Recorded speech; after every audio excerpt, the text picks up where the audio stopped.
clothes, but you haven't changed. I should have known this was always a mistake. Although I try, it's hard to stay awake.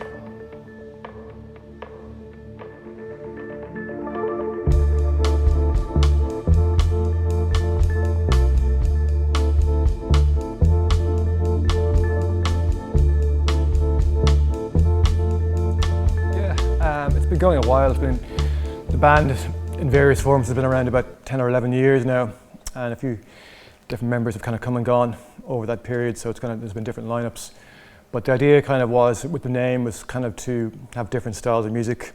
Different people could come and go as well over that period, and to kind of bring in their influences and their style, so it would keep evolving, and it has evolved as well, because it's hard to keep the same kind of lineup of a band over 10 or 11 years. You have to, people will come and go, so it's good to have some continuity, but it's good to be able to kind of keep it moving as well. And is there a constant in the band? Yeah, I've been there from the start. George, who plays bass, has been there fairly close to the start as well. So, and Kate joined 4 years ago. Was it, Kate? About that, yeah. For the last album. Newbie, Kate? Sorry? You're the newbie. No, I'm not. I'm actually, I suppose, next then, because then Phil. Oh no, Phil was there before me, and then almost the same time. It was yeah, a month about or two the between. same. Yeah, and then Finn joined just last year, just before COVID hit. So Finn's the youngest member of the band, so he makes us all feel very old. Well, he makes me feel old anyway. Yeah.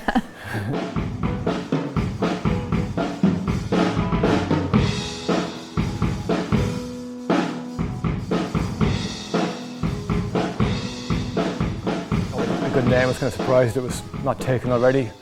I was surprised that Crayon didn't come after us for kind of copyright issues or that kind of thing. But yeah, the idea was that it could evolve and it could not be kind of pigeonholed. It would kind of keep moving on. Was the idea behind it? Kind of different colours, different ideas. Thought I had it bad, but it's gotten worse today. My hands and feet are all numb.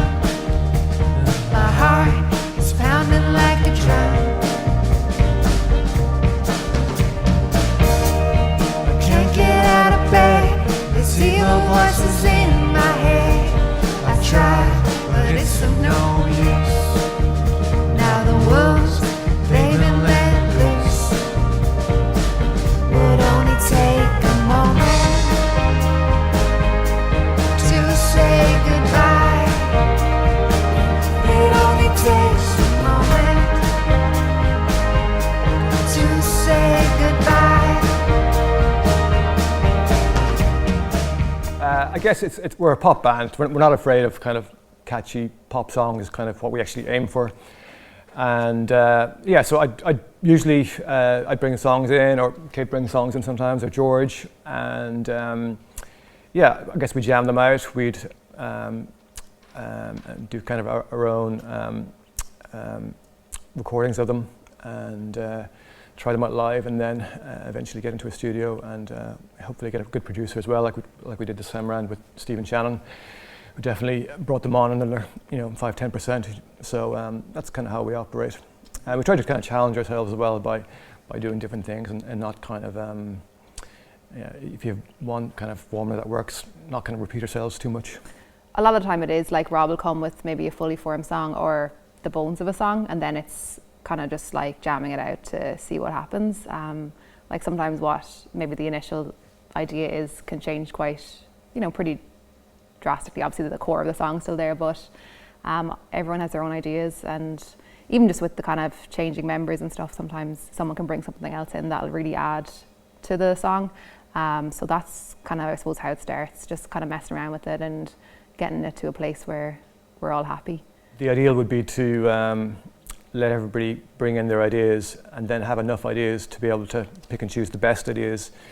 And sometimes you can't cram all the good ideas into a song, because sometimes it can be too much, you know what I mean? Sometimes it's good to have less is more sometimes. So, but the idea is to try out everything, and then kind of make a call as to what the best direction is, And you can't keep everybody happy.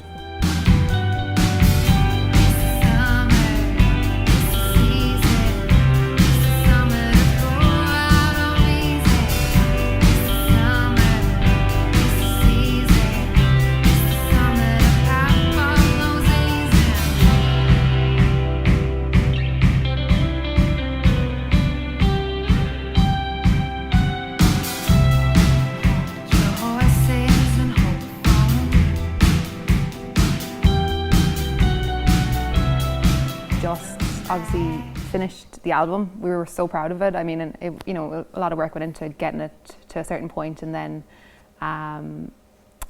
you know, kind of creating that sound. It's a little bit different to the first two albums, I suppose. It's a lot more kind of that like electronic synth sound, which was really cool, you know, and it had like, it's just like, it's a really nice piece of work, I suppose. And then we were really excited to get out there and start gigging with it. And then when COVID hit, it really just put a break to everything, and there was so much uncertainty. And it's tough, I think, in that time to stay motivated as well, because obviously we can't rehearse together. We're not seeing each other, so there's kind of that like disconnect of like, we have this thing, we want to put it out, but we don't know when it's going to happen. And that was, I mean, that's what I found tough in that year, definitely. And I think like something like this has been so great to kind of pull us back in and get us thinking and get us rolling again. So that's been really good.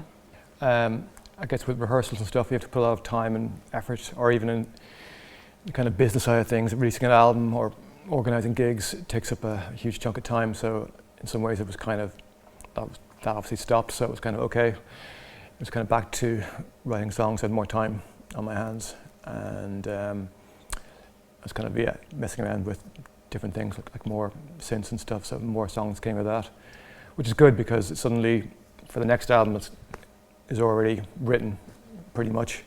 So it's kind of that's always kind of a relief, because it's kind of, okay, this album isn't out yet, but the next one is written, so it's kind of, there's no pressure to kind of suddenly write 12 songs, whatever, because they're already in the bag. Songs are always the best, yeah? Yeah, and they are in this case, they're the better.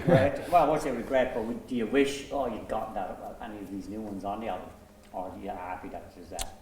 I'm glad they're there, I'm glad they exist. And this album, no, I mean, I guess if I was going back 2 or 3 years, probably 1 or 2 songs, I might have dropped off it and put 1 or 2 in, yeah.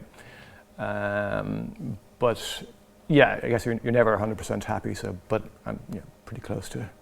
Not everyone is gonna be a rock star. Not everyone is gonna be a dream girl. I was born to sing, I can't fake it. I owe it to my fans, you're all so amazing. It's more than pop, it's more like a work of art. That when just one of you is sad, you know, it just breaks my little heart. Not everyone is gonna be a rock star. Not everyone is gonna be a dream girl. We finished recording at the end of 2019, and even the recording started at the beginning of that year, I think.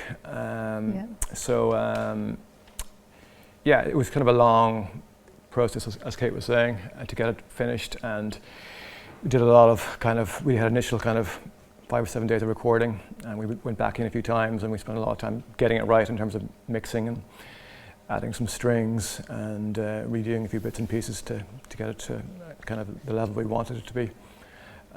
So yeah, then the rug was kind of pulled from under us. I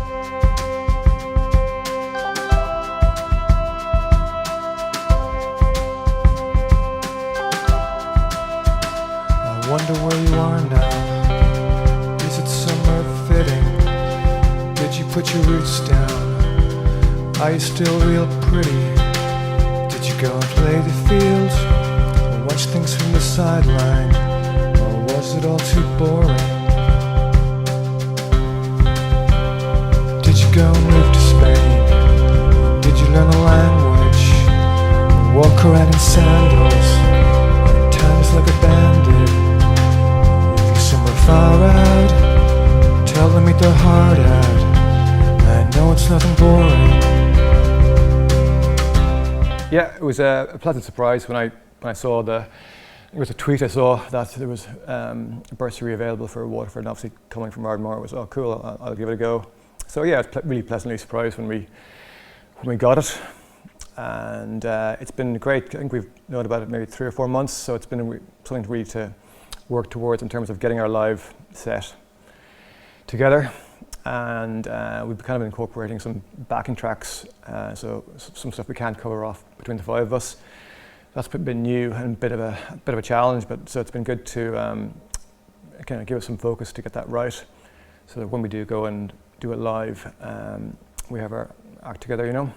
And yeah, I've been working with some visuals as well, which is kind of new for us, and it'll be great to have obviously all the live footage from the last couple of days.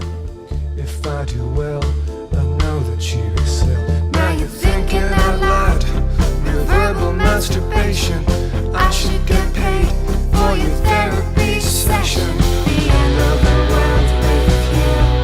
It's always the end of the world. Never all good with the world. It's always the end of the world. The end of the world. The end of the world with you. Whatever the weather. It's always the end of the world with you. You go on forever. You go on forever.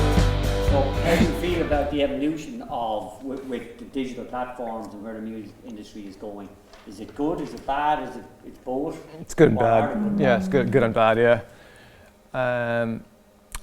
The bad is certainly just the amount of platforms and trying to keep up with all that. And I guess it's kind of a full-time job to be on every social media platform. And it's debatable as to how effective it is, but seems to be necessary to do that.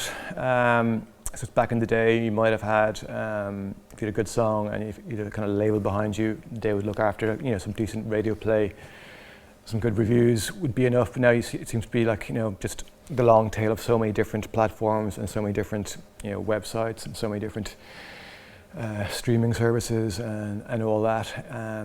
It's and so many bands out there. I mean, it seems to be more and more just content. Everyone's releasing stuff all the time. With a view to just more streams. So it's definitely a different game. I think attention spans as well. I mean, there's kind of this expectation now to kind of constantly have something created. So, I mean, like an example being this album, like, I mean, it took, you know, a few years to get it to that place where we were really happy and proud of it. Whereas I think you put a song out kind of after a week or two, it's really old news and it's like, what's the next thing now? And people don't want to hear about it. So I think that's the real challenge of kind of staying relevant and staying kind of in the spotlight, but also like having that time to kind of decompress and do something new. I think that's like a real struggle. And I think that's well, like you see a lot of acts kind of getting this burnout now because of that pressure. One plus I found recently actually was there seems to be, because obviously just internet in general, everything spreads. It kind of you find your music showing up in different locations. Like so, there's like radio stations in Argentina, South America. So people who like a certain type of music will find the band now, whereas previously that mightn't have happened for a band of our size. It's probably because of like algorithms. So if you like this, you might like the Crayon set.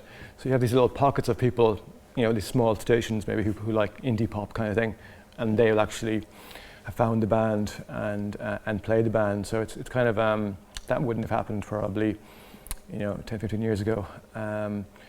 But I guess yeah, back then you might have had a big label or management who were pushing those kind of markets. So it's hard to know. But there are definitely pluses there as well, you know.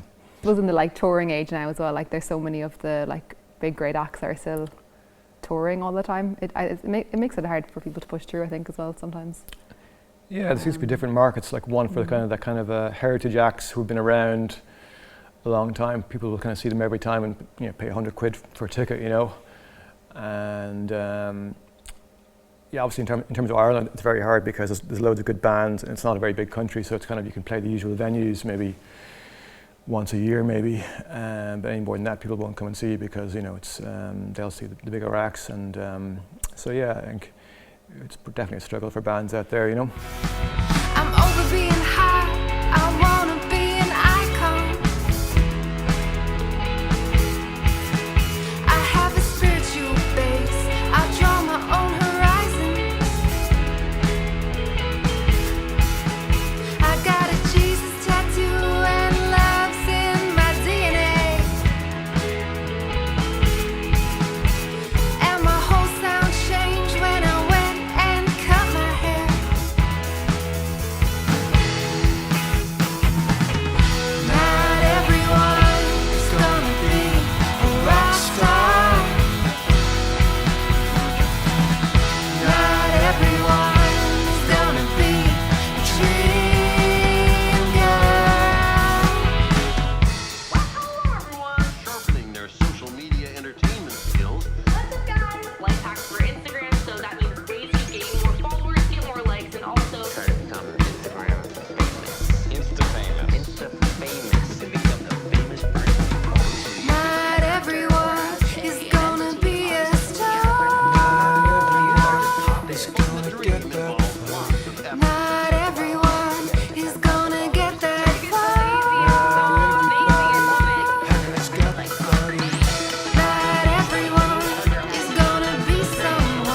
you turn the guitar up for?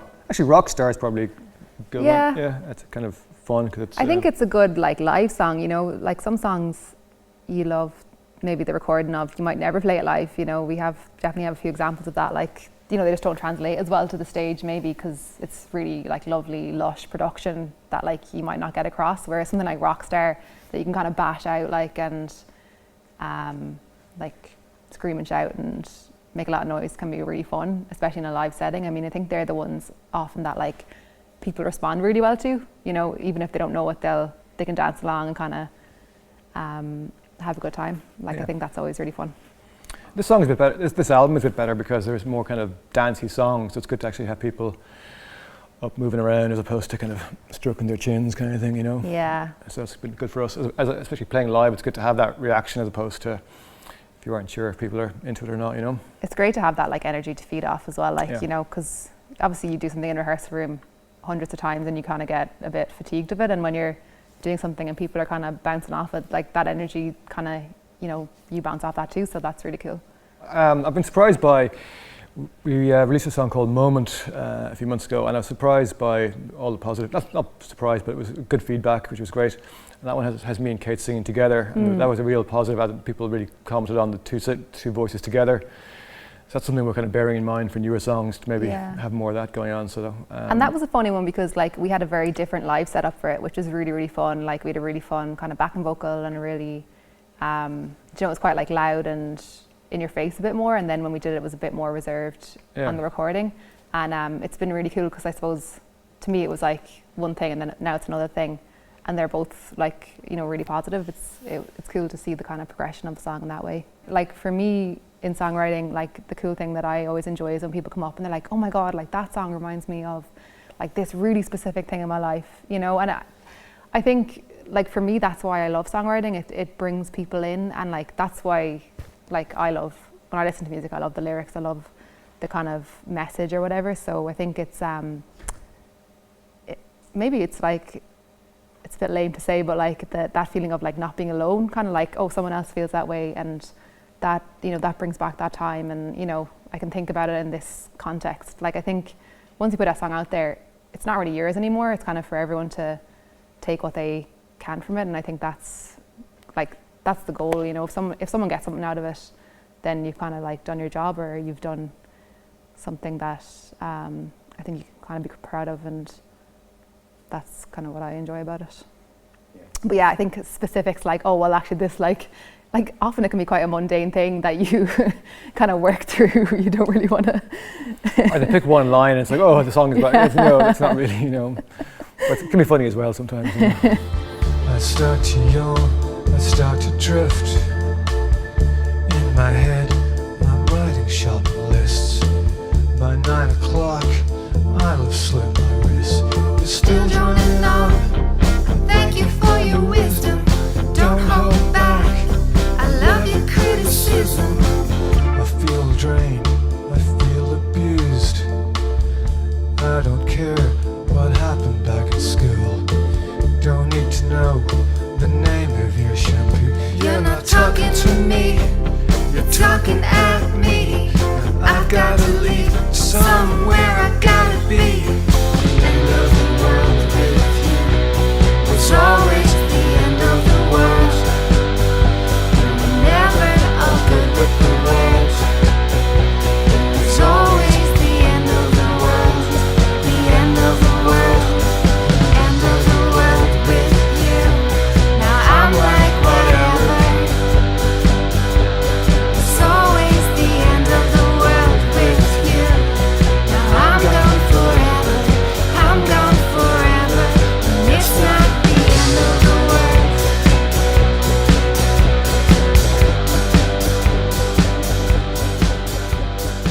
The album, it was just good to get it out for a start. We're trying to give it a good chance, but we kind of released a few singles, try and build kind of a bit of profile and that kind of thing. And yeah, we're releasing it in September. Yeah. And we're going to try and do a few gigs. Maybe we'll see you back on this stage with a live audience. That'd be cool. That would be amazing. If you'll have us. We'll have you. All we need to do is try to get an audience. Cheers, guys.